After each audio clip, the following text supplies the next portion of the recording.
This is the Power Producers Podcast, where we are refining and redefining the sales game.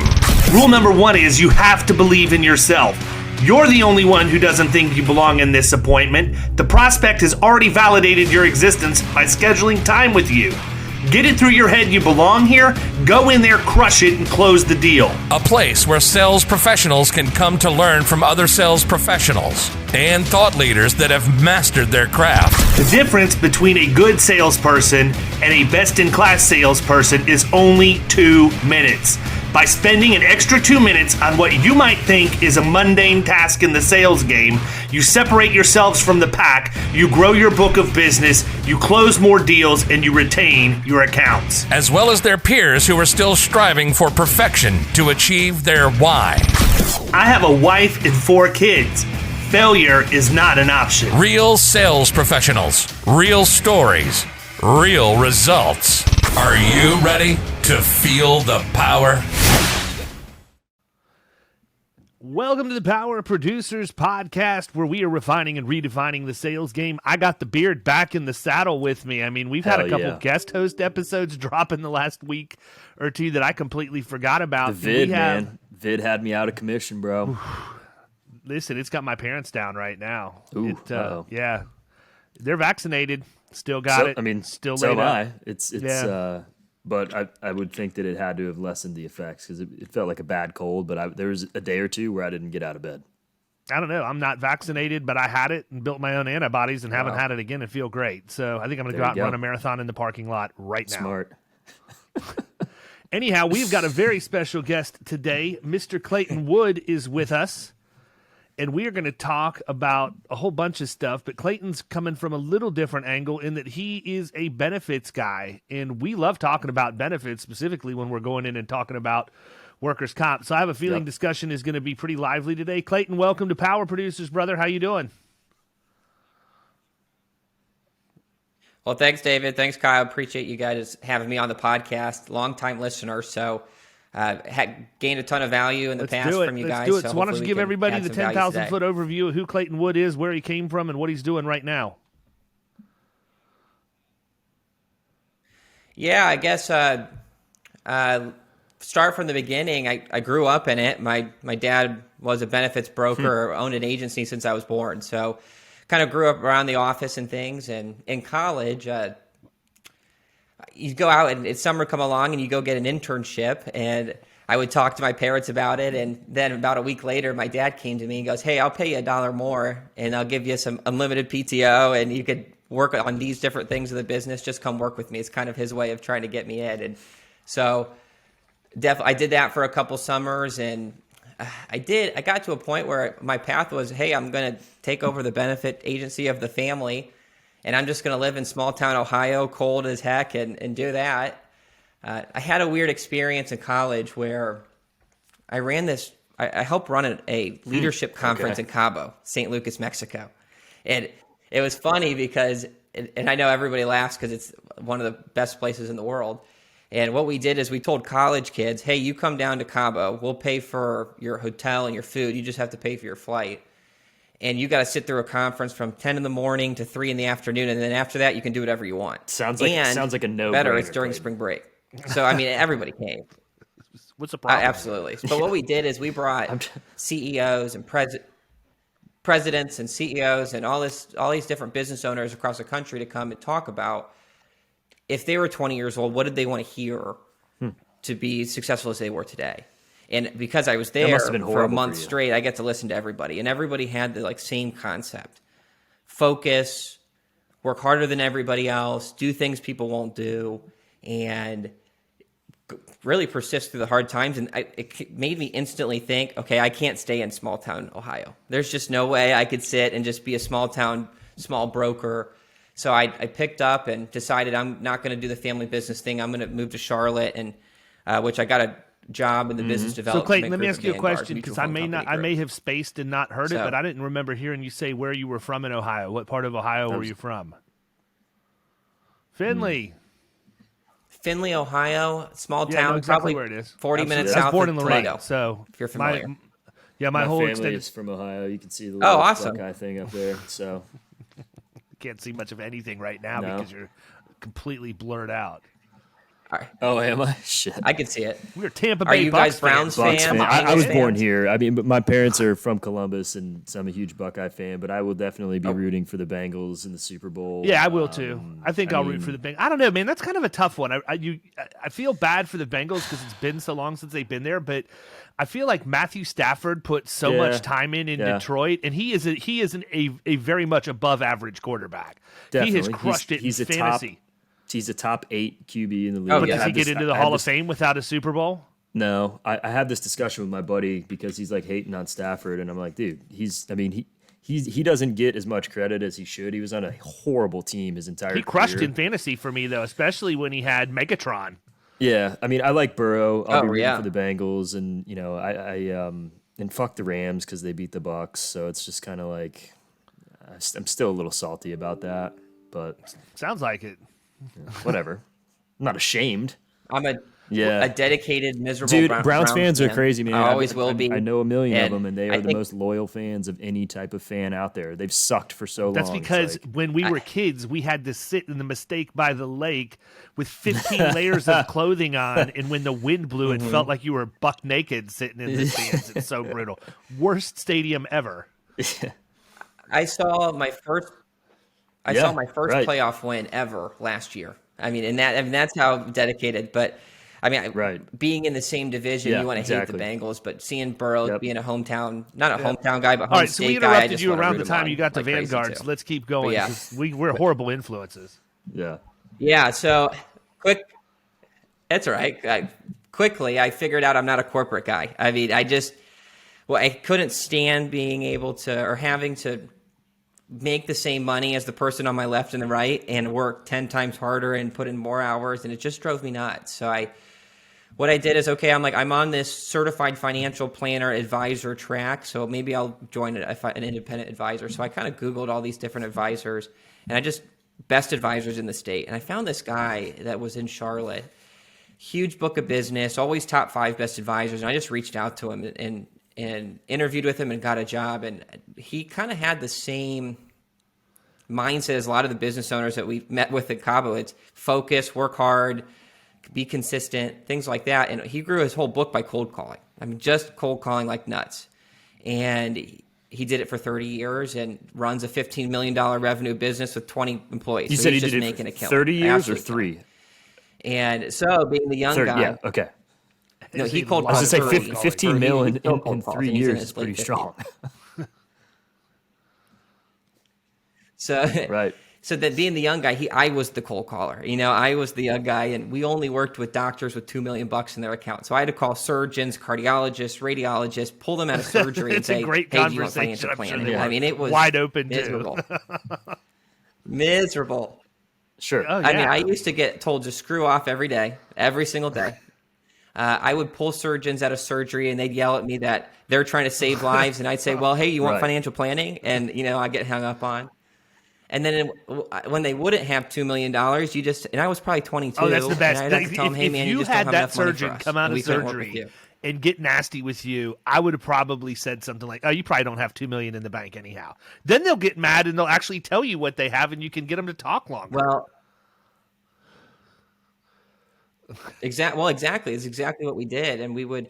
But one time, I told somebody they didn't have enough money. They hung up on me, like typical, and they called me back an hour later to tell me how terrible of a person I was. I mean, that's how their mad they egg were. salad sandwich at lunch. and I'm going to call So that Clayton back. Tell him he's a dick. Yeah. It was exactly what would happen. But what I'm getting Yeah. to is you grow thick skin pretty quick. So I decided, okay, I'm not going to do this for somebody else. I'm going to do this for myself. And I just started researching different registered investment advisors, things that I can go underneath and just do my thing. And I found one. And like last time, like typically in college, I was telling my family, hey, I'm making this jump. And my dad and his partners came to me and said, hey, man, what if we just back you and you can do your financial planning stuff, but you also can do benefits and we can just back you to build an office. So it was a no-brainer. So I did that, and it probably took me a year to figure it out. Figure the story out, figure benefits out, figure out what's my differentiation, things like that. And in my first year, I mean, I probably Well, I closed about 25,000 in new business. I mean, absolutely awful. I mean, it kind of hit the heart bad because before you're doing so well, but to build into a new business, it kind of sucked. And a couple months later, I probably had 40,000 in annual revenue at that point. I get a call from my dad, and my dad said, "Hey, look, we've been getting offers left and right from the ABC brokerage firms to sell, and this is kind of what you do is when you get at the end of your years is you sell, and this is your retirement plan. So we're going to sell it." It was probably July, end of July. And they said, by January 1st, we're selling the book. And at that point, kind of hung the phone up. It's like, okay, well, do I want to go work with them at the big firm, or do I want to go run my own business? And obviously I want to run my own business. Like, this is why we did this. And well, the problem was I only had 40,000 in business, so I couldn't afford the business and my lifestyle. So I kind of wrote down a plan and said, okay, from August 1st to end of the year, I need to close 60,000 in new business just to pay the bills, And I built the plan. I doubled my cold calling. I doubled everything. I deleted all social media, and I kind of went, put the blinders on, and we ended up closing double that. I think about 120,000 in new business, and more than enough to go independent. So as of January 1st, 2021, went completely independent. All my clients came with me. It was a great transition. All the other partners in the firm, they went to sell, and now they're kind of in their earn-out ages to transition their books and go on to retirement. And I haven't blinked since. I mean, it's been one of the best experiences I've ever had. So really, and that kind of brings August, us today what we you're do. sitting there and you're like, I need to do 60,000 more in revenue before January to to be on track. How did you get to that number? And then how did you figure out what you said you doubled your, activity of cold calling and certain things. Like, how did that stuff come together? Did you sit down and back into the numbers, or were you just kind of like, I just need to ramp it up? Like, talk about that process a little bit. Yeah, absolutely. I'm a big proponent that there's no such thing as luck. And what it is you have to drive enough opportunities to win. I mean, that's kind of my thought. So, and sales is such a machine. Anybody that tells you sales isn't a numbers game doesn't know sales, in my opinion. And I don't mean to be harsh about it, but okay. To me, it took 80 calls to set a meeting. And it took me in cold calling, every time you cold call somebody, 10 meetings to close somebody. So that would be 800 phone calls to close somebody. And then you got to take, what do you want your average client to be? And then you divvy that out. And then you say, okay, that's how many calls I need to make I need to set that many meetings to close that much business. So, I mean, nowadays, like with what we do is, let's say we want to bring in a minimum of $150,000 of revenue a year. Okay. So 800 calls a meeting, I need 6 clients at an average of 25,000 a client. So that's 4,800 calls. If I'm going to cold call over 200 days this year, that's 24 calls a day. That's it. So you kind of break it down to the easy numbers, and it takes 3 minutes a call to do your notes and do a call. So an hour a day of calling, that's all I have to do to make 150 grand a year. I mean, that's of new business. So that's really where I structured it out, and that's what I still do today. You needed to make 4,800 calls to get what you needed. 95% of the people listening to this are like, yeah, right. I'm not making 4,800 calls, right? They are. Well, guess what, people? That's why you're listening, is to learn how to write more business. And as I always say, the paychecks are sexy. The process isn't. If you're going to hit the phones hard, you've got to grind. And I mean, when you say 4,800 calls, I assume you're talking about like all in 4,800 dials. Like, you're not having 4,800 individual conversations, or are you?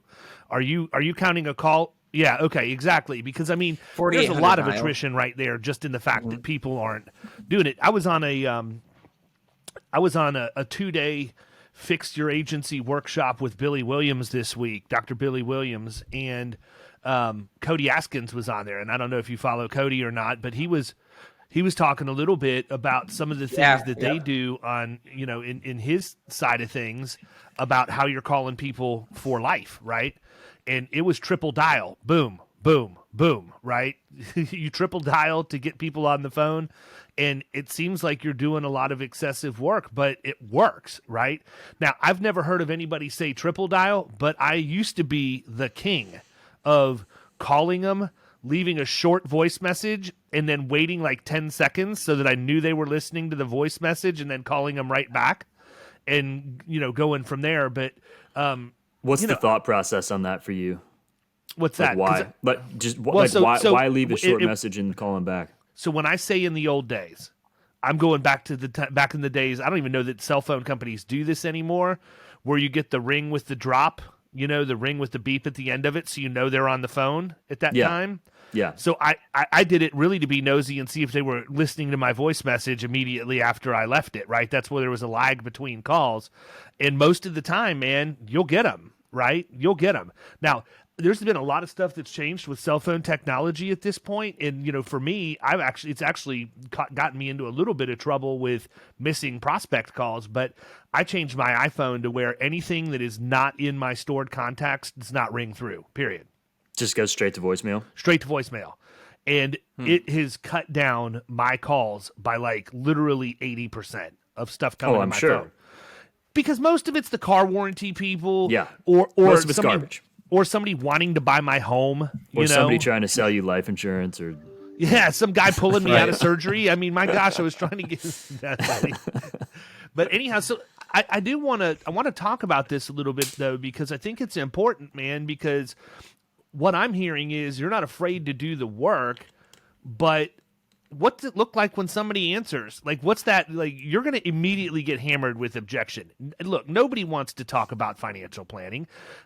One of my good friends, Eric Garcia, is a financial planner, and he wants to handle all of this stuff for my estate and my wife's estate. I still don't want to talk to him about it, right? When I'm ready, I'll talk to him about it. And, I get all of the natural overcoming of objections. Well, you never know when you're going to be, Listen, here's what I know. There are things that happen in my life right now that have to be squared away before I can go down that road. There are just things that have to be done. It's really nobody else's business but mine and my wife's right now. And I imagine that's a lot of the case when you're calling people. You don't want to discuss that on the pod today? No, not right now, but I will happily when the time is right. I know you will. But we've got stuff like we got to get a trust set up for Ethan. Right? I have a special needs son, and we need to have a trust set up so that we know that he's taken care of. That's probably one of the things that bothers me the most of anything with our financial plan. But I have to believe that it's worse than what we deal with, right? Because when we call people up, we have information most of the time. Like we know beyond a shadow of a doubt what their experience mod is because we've pulled it. It is what it is.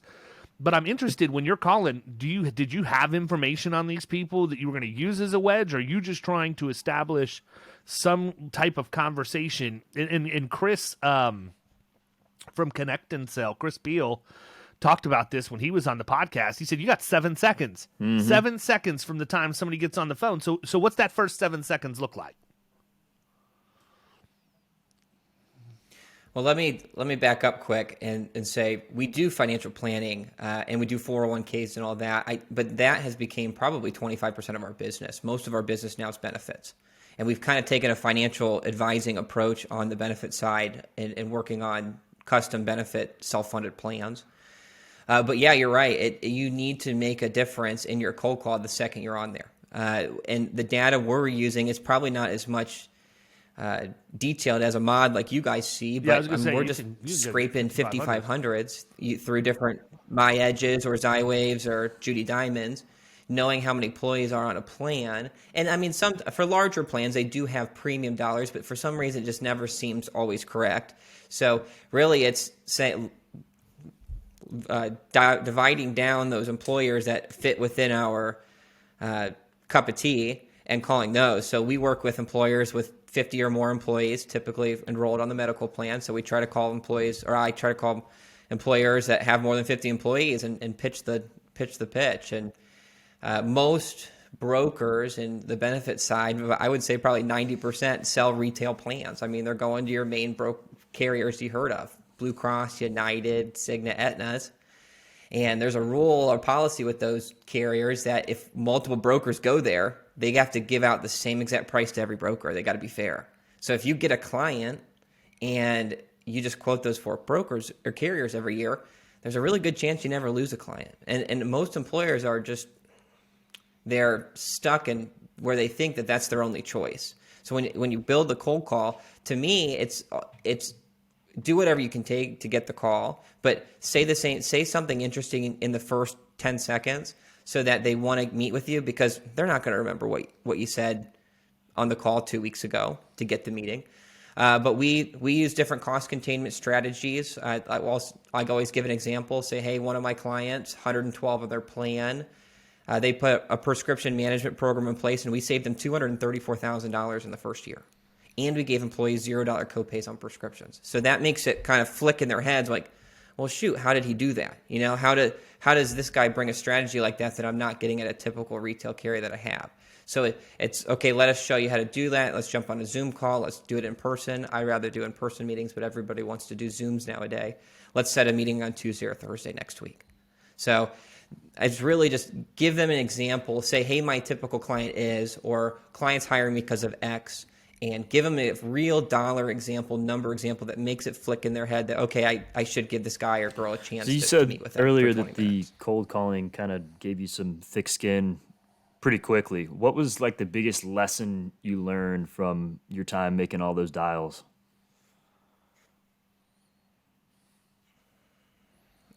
That it works as much as you hate it does. You know, everybody wishes they had a huge referral network, you know, that they never had a cold call, that they could market like crazy through their network. And there's not a faster way to get sales than just to pick the phone up or get in front of somebody. You know, when you're 23, 24, young age, 27, you're not going to have a big network. You know, there's no way to just get referrals from people or you're unless milking you're your taking over parents, somebody's which is book. what you So typically there's not a see, faster right? way to make You see money. these companies, and I'm not going to name them, but they recruit Right. heavily, specifically in not as much benefits in property and casualty, but more on the financial planning side and the life side, where they're going to aggressively come at kids coming right, or young adults coming right out of college, and they're going to just beat the living crap out of them to milk every ounce of relatives and friends that are in their Rolodex. And, you know, once it dries up, they're gone, right? They leave and go somewhere else. And, you know, part of Yep. that's because they've done nothing at all to teach these people solid organic, you know, strategies to organically build your network of channel partners, build your pipeline, how you nurture the leads that are in there and all of that stuff. You know, I will never stop having phone calls made to set appointments. It's just not going to happen, because you're right. It's definitely the fastest and the most volume you can get through. I personally think that cold call marketing drops, when you physically drop in and knock on the door, are the best way to get that business. But with COVID, we've all had to pivot, man. I mean, we've been on the phones more during COVID than we have in years prior. So it's sort of the new normal to a certain degree, but you know, it goes back to everything that I typically talk about. You know, there's not just one tool, man. You got to be a 5-tool player, just like you do in baseball or any sport. You can't just be good on the phones. You got to have the phones. You got to have the cold call piece. You have to have the email piece. You have to have the channel partnership piece. I mean, there's so many different things. And then you have to have in my opinion, the branding and content marketing piece, right?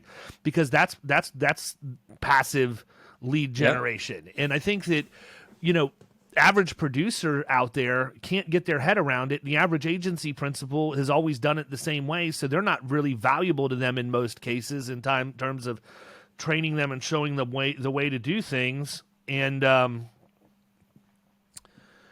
you know, I feel like if everybody can figure out the rhythm that works, right? Like how much time per week on the phone, how much time out in the field, how much time, you know, dealing with email, how much time on content creation and all of that. And I think that the ones that the people are the least comfortable with are the phones. People would rather go knock on the door than call on the phone, in my opinion. They don't want to do anything on the phones, and they don't want to do anything on video or for content marketing. Those are the two that they're the most apprehensive to do. The problem with that is that content marketing piece is the one that is going to work for you behind the scenes all the time. That in drip email campaigns.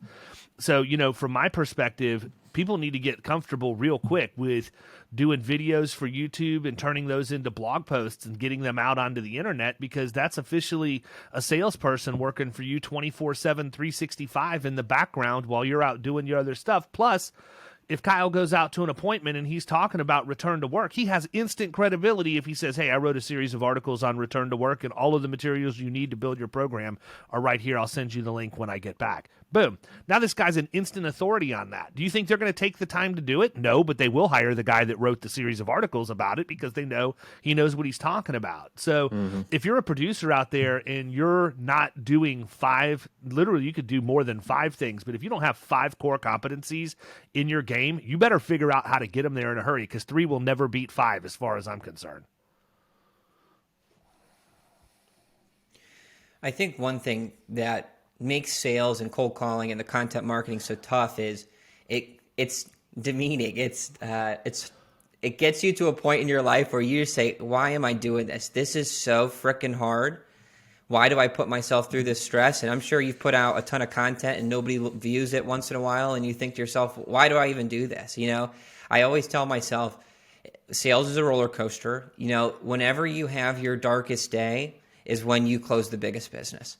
I mean, that's absolutely, so you just got to call one more day after you have your darkest day or do one more video or one more drop. And that's the one you always close. Whenever you just feel the crappiest and you want to tell yourself, I quit. I mean, that's kind of what drives me. I mean, like I said, it takes me 80 calls to set a meeting, but shoot, I mean, right now I track every call every day. I've done 220 calls and I haven't set a meeting.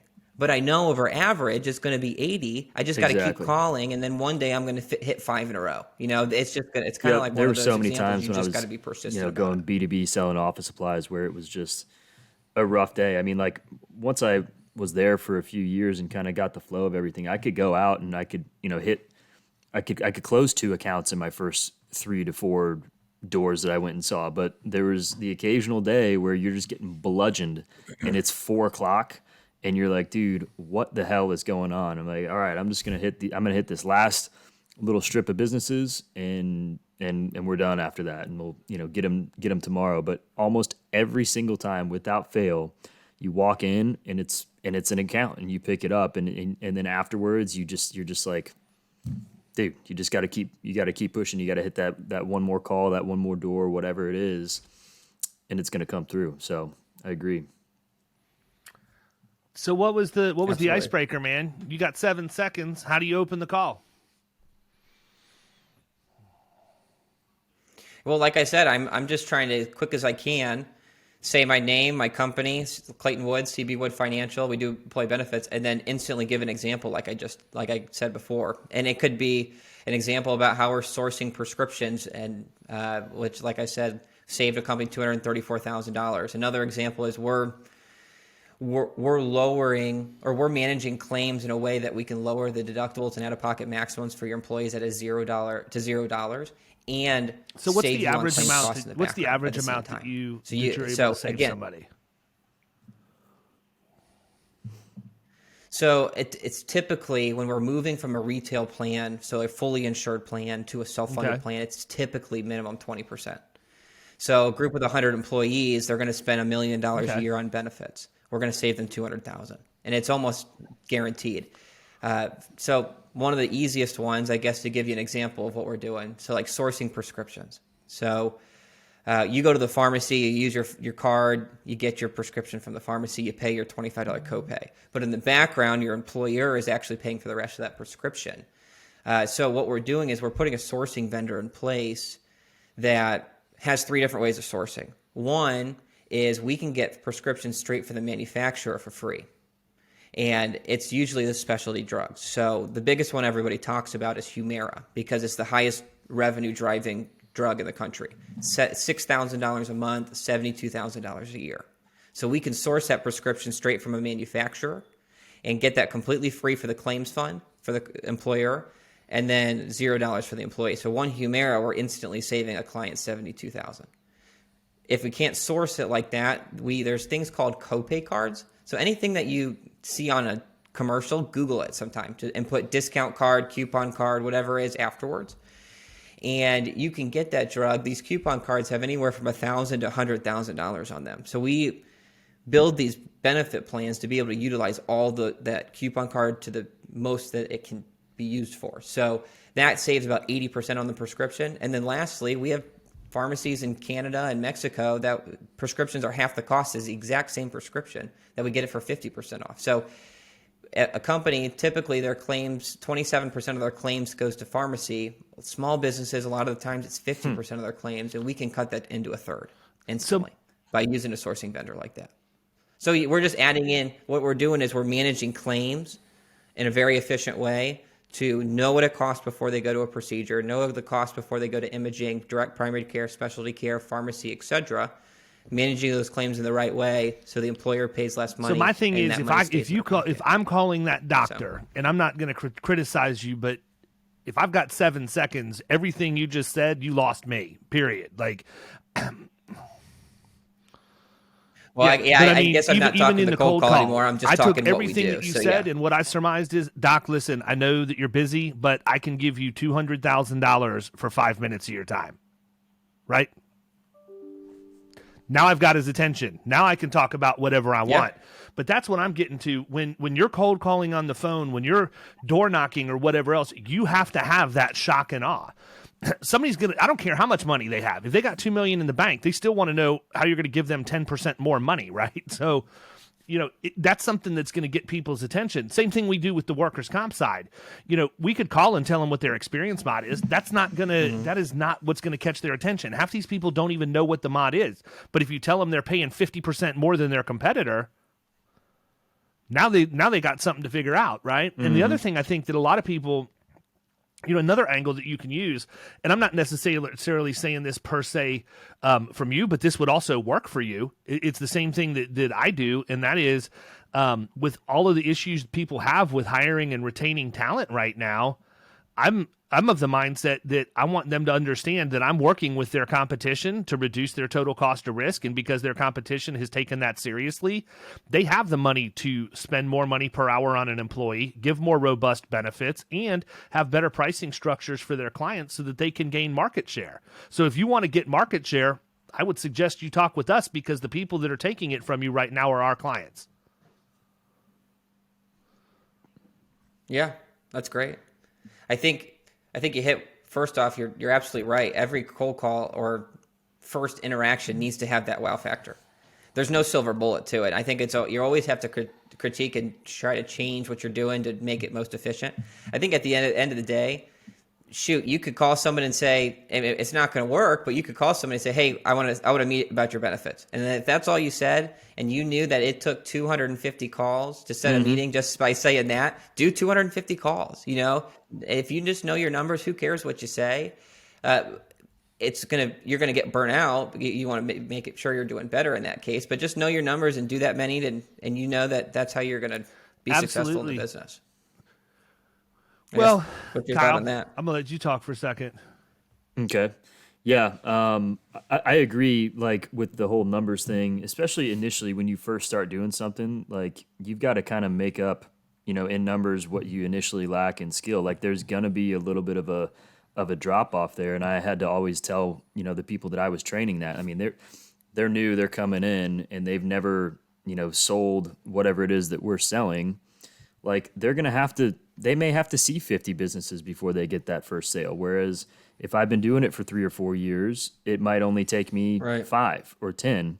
But that's just a skill set that's come from, hammering every single day. So I think that's important, and it's something that people don't necessarily want to hear. And we've talked about it earlier on this pod that, some people don't want to pick up the phone and do it. But if that's the piece that's lacking in your game, sometimes you got to bite that bullet, man, and you just got to do it. It's not going to be sexy. It's not going to be easy, but that's what it's going to take to get to, develop your skill set and get to the point where you don't have to make 250 calls. Go ahead. Go ahead. In my opinion, there is no greater form of natural selection in the world than the sales game, period. It's survival of the fittest. The people who are willing to adapt, make their game better, and push through adversity are the ones that are going to move on. I have never done anything that has ultimately turned out to a success, into a success in my life that didn't start out with me feeling awkward when I tried it the first time. For sure. Anytime you try something new, anytime you push the boundaries, you're going to feel weird about it. That's normal. The first time I walked into a business to try to pitch them office supplies, I thought I was going to throw up. And, and if you look at it now, it's ludicrous because every business needs office supplies. Totally. You're not going in and trying to sell them something that they have no use for. It's something that they're using already. Same thing with insurance. We're Right. calling on people who already have it. So it's not weird that we're asking them, questions about that or doing it now that we're used to it. But I mean, the other thing too is I think that we're so used to having. I don't want to take shots at generations or whatever, but the ability to delay gratification is lost. Most people want it, and they want it now. And so when you're having to spend time honing your phone game, that's going to be something that's going to take days, weeks, months, even a year or two before you're really at the top of your game on it. Why delay? Why wait? Like, why put it off? Why not start yesterday so that you're that much closer to reaching your potential? But it's on-the-job training in many cases. You can go and you can get scripts. You can go listen to people who will give you tips on what has worked for them. But at the end of the day, you got to get those reps in, man. Well, it's going to help you with other areas of that too. Like, I mean, if you're at, a happy hour or at some sort of networking event, or you're just out, it's going to help you with your little elevator pitch and somebody asks you what they do. I mean, you never know who you can run into. But it's good to have, and that's I will say, we talk about and joke about B&I, on a semi-frequent basis on here. I'm in a chapter, but that is one thing that it totally helps you with. Every single week, you get up and for 30 seconds, you give people your little elevator pitch about what a good referral for you would be for that week, and it helps you describe, what you do in a succinct, efficient manner. And I think that's obviously something that you learn from doing the cold calls, but it'll help in those other areas of your sales game when you least expect it to. Yeah, I think the other piece of that too is as you're like my elevator pitch is so much easier now, right? Like I want to get just similar to what I just said about, hey doc, I can save you $200,000 in 5 minutes. You're going to get their attention that way. You got to keep it simple at the very beginning. And so when people ask me, my elevator pitch is really easy. Who's your ideal client? Somebody who you've heard complain about their workers' comp. That's it. If you've heard anybody complain about it, I'll take the chances as to whether or not it's a small business or a middle market business, because for me, that's just filtering whether it goes to small business in-house account or it gets assigned to a producer. But how many people have heard somebody complaining about workers' comp? That's a very broad description. Right. They could be complaining about the price. They could be complaining about an audit. They could be complaining about a fraudulent claim. They could be complaining about a legitimate claim, any number of things. And so when somebody asks me, I want to hit them with that first, because there's a much higher likelihood that they're going to be able to say, oh man, I was just sitting in a meeting the other day with somebody talking about employee benefits and they were just railroading their workers' comp agent. Well, guess what? The same thing holds true. I can then drill down. But if I went in and said, my ideal client is somebody who has a mod of 1.5 or higher, my referral partner doesn't have any clue what that is. Nobody's ever going to get to that level of detail. And I think one of the things too, it's interesting you bring that up, is as we, progress in our careers and we have more knowledge, obviously there's so many more things that we do besides help people that have been complaining about their workers' comp. And we get to a point where we want to explain all those wonderful things that Florida Risk Partners can do, or, ABC firm. But if you just keep it simple and you're saying, hey, I want to talk with anybody who you've heard that has had issues with their workers' comp or has been complaining about their workers' comp. Well, then we can get in and start talking about all that other stuff. But if you get into that in the very beginning of it and you just kind of like info dump, it just becomes overwhelming for people, and then they're confused. They don't know who to look for. They don't know how to help you. And so that's I think keeping that super simple to start with is the best way to do it. Yeah, absolutely. I agree. I mean, I think you have to tie everything to dollars to a certain degree. Not everything, but the majority of the time. I mean, for any objection, to me, that's always the easiest way to overcome the objection, in my opinion. Right? So but my agent's my friend. Great. Well, is he a $50,000 a year friend? Is he a $75,000 a year friend? Is she a $25,000 a year friend? I don't know. But here's how much it's costing you for that friendship to be who represents you. You can be friends and not have them represent you. That's fine. But right now, of course, they're your friend. You're paying them all kinds of money to get substandard results. And the worse you do, the more money they make. But I want to do that. Like, even when I go in and we pitch about total cost of risk and how long a company is. I like to show them how long they're working over the course of the year just to pay back their total cost of risk. So we'll use an assumed sales amount, an assumed profit margin, and then we'll take the total out-of-pocket loss costs, both soft and hard costs, put them together, and we'll show them that they're working for 45 days, 50 days a year. You're working for almost 2 months just to pay for your total cost of risk. That means you're only getting 10 out of 12 months a year worth of actual net profit. Let's focus on you not having to do that. People don't think about things that way. And the more creative you can be, truthful. I'm not saying be creative and make crap up and try and sell it to them. I'm saying take the information you have and package that in such a way that it's going to make an immediate impression. If you tell somebody in production manufacturing they're working 2 months out of the year, 1/6 of the year just to pay for total cost of risk, holy cow, they're going to short circuit when they see that. And then you can start talking about the different things that you can do as the agency or the producer to help them. But, I think you do. You got to hit them right between the eyes, right out of the box. I want to switch gears for a second because I think that, the self-funding benefits piece is interesting. Derek Hayden, who won Protege, is huge into self-funding up in Illinois. I mean, that's one of the things he's constantly putting information out on LinkedIn and otherwise. That landscape, it's been a while since I've been in there. When I originally started out, I would immediately roll my clients into a partially self-funded plan with Great West or Cigna or whoever else it was. But that landscape has changed quite a bit over the recent past. And I know that they were doing what they call the level funded plans and things. Being completely transparent, haven't seen anything about it in like the last 2 years. I don't know if they blew up and went away or whatever else. But why don't you talk just a little bit about the landscape of self-funding right now that's out there? And then we'll wrap up with that because I think that that's something that a lot of people need to hear about. They probably don't understand it or are afraid to learn it because it sounds like it's complicated.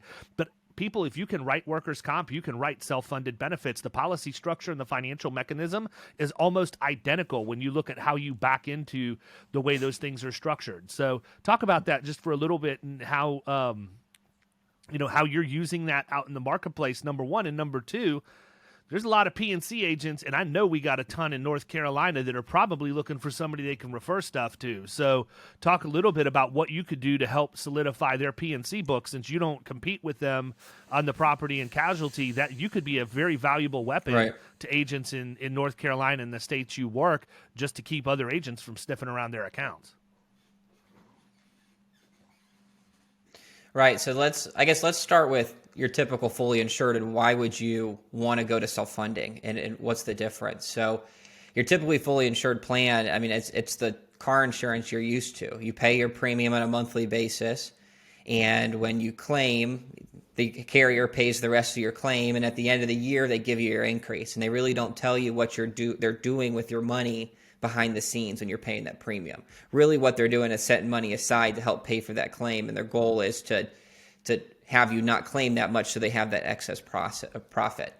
In the medical space, there's this thing called the medical loss ratio that says, and it was from the Affordable Care Act, that says that companies or carriers, can only make up to 15 to 20% of profit on the premium that they make. So the thought is if they're making a percentage of profit, the only way they get a raise is if they give you an increase. Well, how do they justify their increase? Blue Cross, United, Cigna, Aetna, they own the PPO network. So what a PPO network is it's a negotiated price between the hospitals and the doctors and what the carrier pays. So what they do is they increase the cost of the procedure, which increases the cost of your claims, which allows you to get an increase at the end of the year. So if you just follow the money where the profit is, that's why carriers do so great. So when you move over to the self-funding side, we're finding everything that's completely independent. Your administrator's independent, which that's the company that helps you process and pay your claims. Your stop-loss insurance is independent, which stop-loss insurance says if your claims go over X, they're going to cover the excess risk, okay? And then all your vendors are independent. The last thing is now you have a bucket of claims that the employer is allowed to manage themselves. So now instead of let's peddle insurance, it's let's be an advisor to your firm and help you manage the claims in an efficient way so that your claims bucket doesn't get used as much as possible, so that money is retained with the client. So if we can drive less claim costs for a client, that's more money into their EBITDA, increases the value of their company, or you can think of it as they can reinvest that company in more marketing, more employees, etc. So our whole game now is how can we put cost containment strategies like the sourcing prescriptions like I talked about before, a direct contract with a hospital that has cheaper pricings than a PPO rate, direct contract with primary care, anything that we can do to manage a claim so that those claims that go out aren't as much as they were before at that PPO rate. And that's how we're significantly saving on the self-funding side. Yeah, so if I'm a P&C producer, what am I Does that listening help? for from my client? Because number one, I think every P&C producer out there, if you go into an account and that account has a mod that is not the minimum mod, ask about the benefits program, right? You don't have to, you can even say, look, I don't even sell benefits. I'm just interested because in my experience, higher mod accounts typically have bad benefits plans or substandard benefits plans. So let's talk about that for a little bit. So let's just say they do that and they get the person to talk. Give them 3 things to listen for that they should be looking for this client to say that says, this is a good lead and this is somebody that I should be, you know, either talking to the benefits person in my agency, or if you're in Clayton's area, by all means, reach out to him and let him help you with this. But give him 3 bullet points, and then we're calling it a wrap. Okay. Yeah, great. Well, first off, I mean, benefits is the third most expensive line item on a company's budget. I mean, it's labor, it's raw materials, and then it's benefits. So you're constantly hearing people complain about how much their increase was on the medical side. That's the easiest thing. I mean, your typical increase on your Blue Cross to United, Cigna, Aetna plan is 8 to 15% a year. So if they're spending $1 million and getting a 15% increase, that's an extra $150,000 that they're spending. So that happens all the time. So you're going to hear that. A lot of people want to be able to control their health care in a better way. Why am I getting this increase? How do I not get this increase? Nobody has answers anymore, and nobody has answers to that. Or, hey, we had to make the employees pay more out of their paychecks to be able to cover the cost of healthcare. Or we had to increase our deductibles this year because we had to cover the cost of healthcare. Well, if you're hearing those things, increases in making the employees pay more on their paychecks, increasing the deductibles just to be able to afford health insurance, getting an increase from their carrier, anything like that, there's a better option out there to control claims. Most of our clients are paying less than they did 5 years ago. And just because we're managing claims. I mean, our average increases are under 3% a year because of that, the last 10 years for the carriers that we have. So if you're hearing those things, that there's better options out there. And yeah, absolutely. And kind of like what you said prior, I mean, everybody needs different avenues to market. I mean, we cold called. Our goals this year is to add more content, be on more podcasts, be in more articles, do more on LinkedIn. So, I mean, this is kind of why we're doing that, to reach out, to be a referral partner for somebody else. And same thing with, you want to build a moat around your clients so people aren't sniffing around. We want to do the same thing, be able to refer our clients to other Well, you just had 15,000 of too. them from around the country hear your message today, man. We appreciate you taking time out of your schedule to come and chat with us a little bit, and hopefully it bears some fruit for you. But really, I feel like we gave some good practical stuff to the audience as a whole about things they can be doing out on the streets every day. So thanks for coming on, Clayton. Much appreciated. Everybody else, see you next time. You've been listening to the Power Producers Podcast. You can follow Killing Commercial Insurance on Facebook and YouTube. And if you want to take your game to the next level, check out our book, The Extra 2 Minutes, and our website, killingcommercial.com.